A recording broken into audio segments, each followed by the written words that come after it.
So this is our EMDD 620 final project. Today we'll be talking about the semester and everything we've been working on. Our project focused on the EMDD alumni and their use of the EMDD website. However, at the beginning of the semester, we all started on different groups. So we came to be working about the EMDD alumni a little later in the semester, and you'll see that throughout our slides. Based on our findings from individual group interviews, we created 2 user personas and an experience map to focus on the perspectives that we wanted to cater to.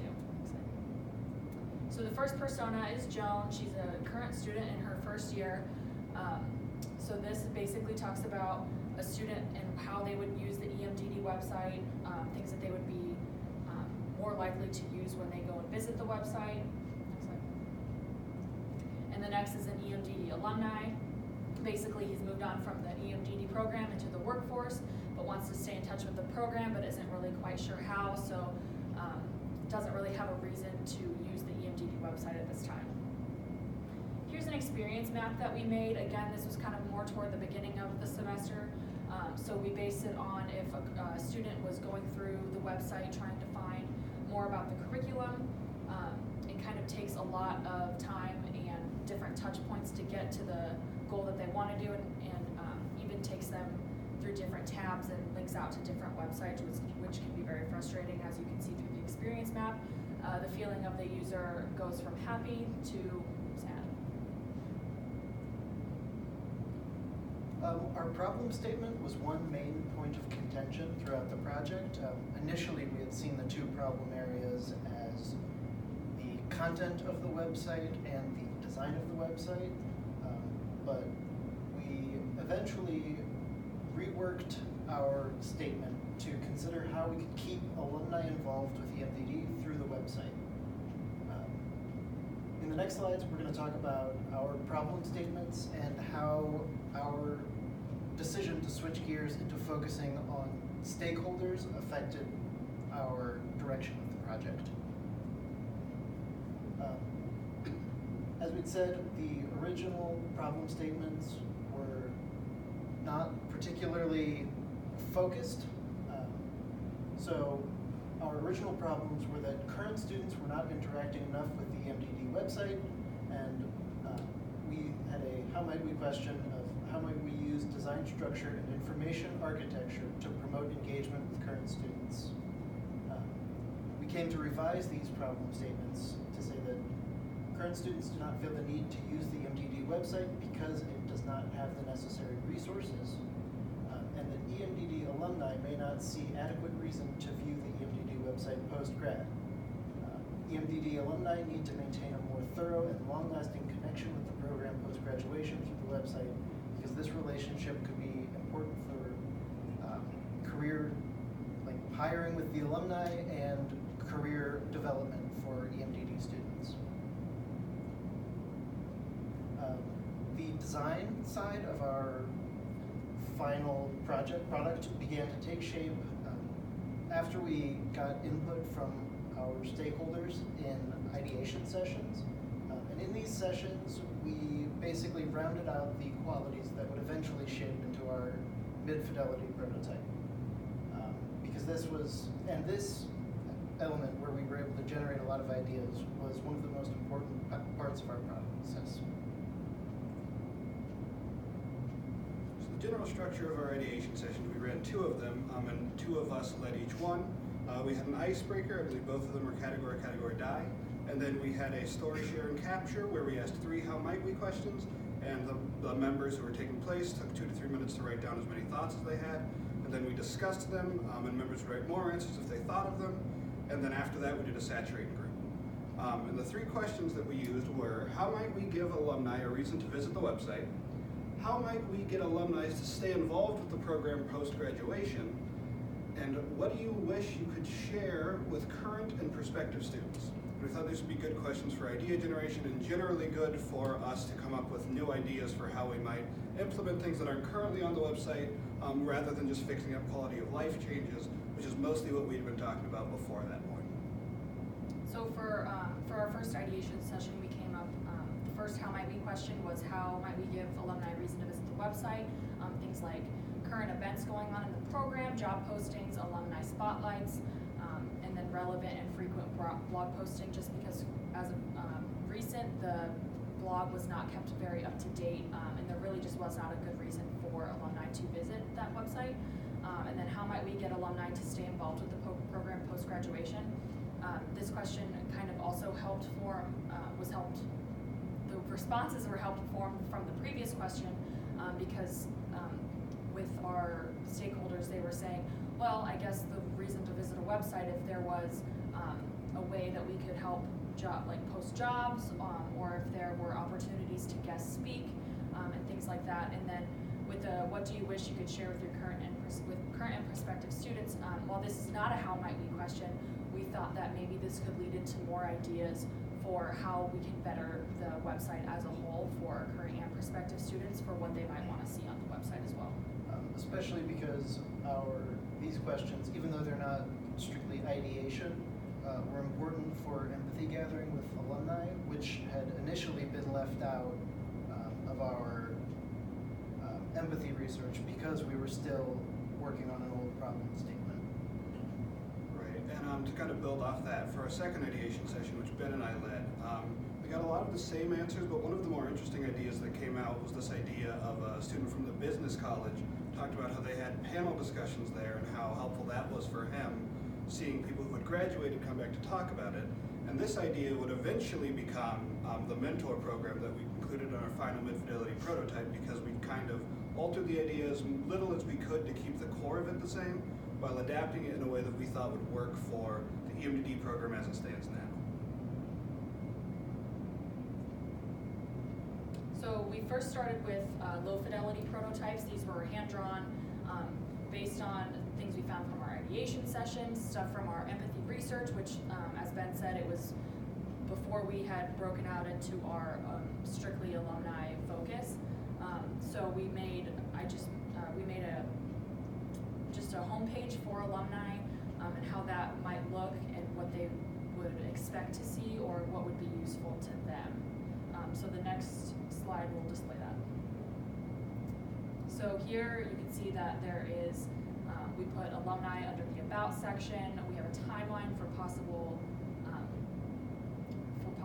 upcoming events, and then kind of a widget of different ways they could get connected through social media, places for job opportunities, places for Be a Mentor, and the Alumni Spotlight.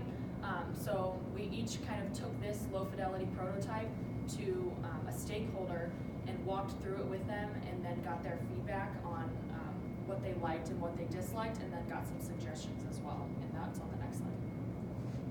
So what you can see here, here's just kind of a general overview of the low fidelity prototype feedback we got. A lot of people said that the timeline should be a central feature and not just feature EMDD events, but maybe important campus events or even just events in the design world that might be interesting. The alumni section should be a featured tab rather than in the About section, because that led to a little bit of confusion. Job opportunities should be more prominent. Some people even suggested it should be open to current students to see and not just under the alumni tab.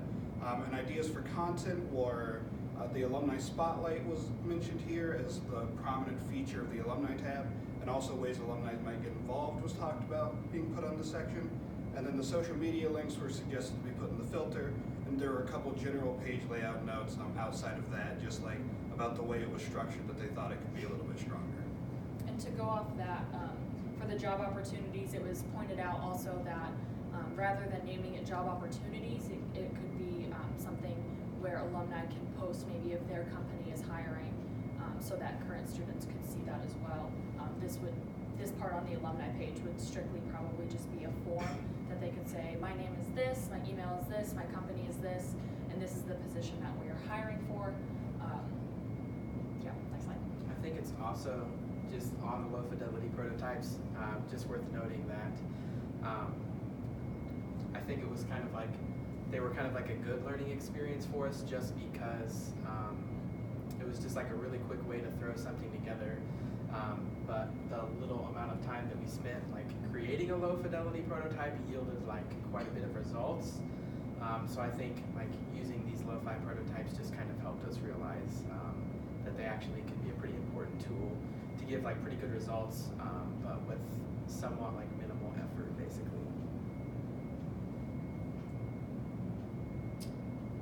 Yeah, so then moving on from there, then we started developing mid-fidelity prototypes. So kind of like the feedback we were just talking about there with the low fidelity prototypes, that's basically what we use to kind of form what these mid-fidelity prototypes are going to look like. You want to just go ahead and like go to the, I can just kind of like, do you want to talk about the previous slide? Sure. So here we just kind of have an experience map for the alumni mentor program. This kind of came about because, like we said in our previous slide, we thought that we needed to come up with a more radically different idea, something that was a bit more, less of a quality of life change and more of a big change to the website that would get more people involved in the site. So we came up with this alumni mentor program. Like I said, it spun off of the idea of panel discussions and kind of like a larger event. So basically it has a section for alumni and current students to sign up, and each side has their own responsibilities and benefits that they get from it. The alumni get to submit and potentially look for new jobs, and they get to use the students potentially as research people or people who can help them in current projects they're working on, whereas current students would shoulder the upkeep of the monthly blog posts and some of the other minor website details, which would give our project manager more time to focus on the alumni side of things, as well as just general EMDD requirements, which we thought would help a lot of our stakeholder groups and just generally be a program that would be beneficial to the website and the program. So the first mid-fidelity prototype was just kind of a little bit of like reimagining the homepage. So it's not necessarily alumni specific, but it's still something we kind of felt was relevant. There's not a whole lot that's different here. You can see though that we did add an alumni tab at the top. So we just kind of had like a focus there. And then below that, we kind of added a little bit more of, I guess like a visualization of what EMDD is about. Because currently it's kind of just all text-based. I think this is, the visualization at the bottom is something that still could probably be fleshed out even a little bit more and maybe expanded on. But this was just kind of like a quick way to maybe visualize what we could maybe do to make it look a little bit better. So then the next one is just kind of like, is the alumni page, and this is just kind of like what you would first land on. One of the things that we gathered, or I guess ideas that we got out of all the stuff we did, was doing like an alumni spotlight. So I don't know, we could maybe do like a monthly alumni spotlight, or like weekly,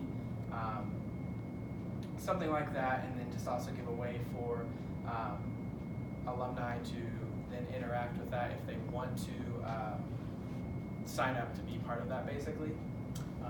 Next slide. So then scrolling down on that page, we kind of come into this little, I guess, 3 tabs of things that are on the page, basically. The first one is just related to the posting a job feature that we had talked about.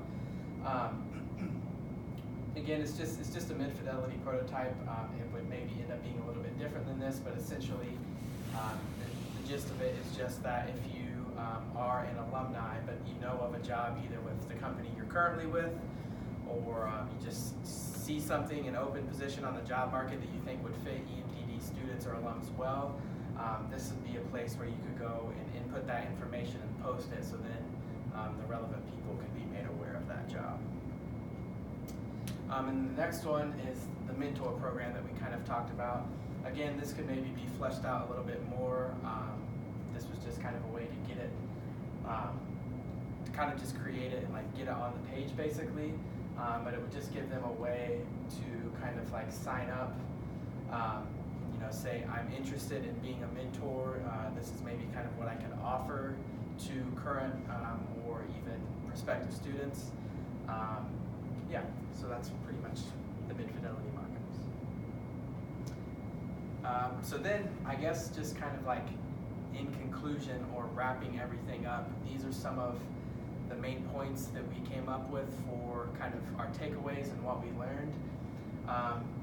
The first one, the importance of ideation sessions. I think definitely after we conducted all of our sessions, we got some pretty good information out of them and definitely thought that they were pretty relevant, so those were good. We were also kind of taken aback by how important the empathy gathering process actually was for our entire design thinking experience here, because it was able to center a lot of our design decisions and offer support for the choices that we thought would best serve those users. And the value of choosing less obvious options. This could definitely be expanded into multiple different ways. Like something I learned in this class, even the bad ideas can be turned into good ideas. So I really valued learning that, that basically saying no idea is a bad idea, just because it might sound dumb, it could definitely turn into something important. I think a very important takeaway from the class in general, but it's kind of reflective of our project specifically, was the need to clearly and concisely define our problem space. Because as a class, we failed to do that initially, and it basically led to a lot of our early sessions not really accomplishing all that much because we had to completely reorganize how we were tackling the problem.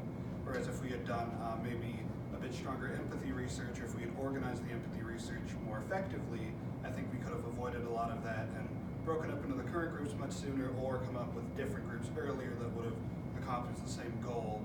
But not having the early empathy research in place to work with the alumni group, for instance, really hurt us, and we had to kind of double back and do that. So I think that's a great example of how the definition of a problem space can really help out the project as a whole going forward. That said, our experience of having to shift our problem space because our initial choice was weak was a really valuable one for us, because it really, we got to see the difference between standing on sort of solid foundation for a project versus the sort of weak foundation we had at the beginning, so that we had the experience of actually retooling and reevaluating how we were going to approach the problem. I also think specifically the way we decided to restructure was really helpful, especially considering it was basically our first experience with the ideation process, because by focusing on the users, we really got to understand how the process was user-oriented and how all of the process that goes into it feeds back into how the user wants the product to be. So by focusing on what each user group, we really got to get really intimately familiar with what they wanted and then figure out ways to implement that. And I think that was a great change, like I said, especially considering it was our first real project. I think also, just lastly, to wrap everything up, I think the big thing that we kind of all learned, this kind of whole project was a really good way for us to use design thinking in that process, just kind of apply it to a real world kind of project basically. So it's a really broad takeaway, but it was a really good exercise for us all kind of to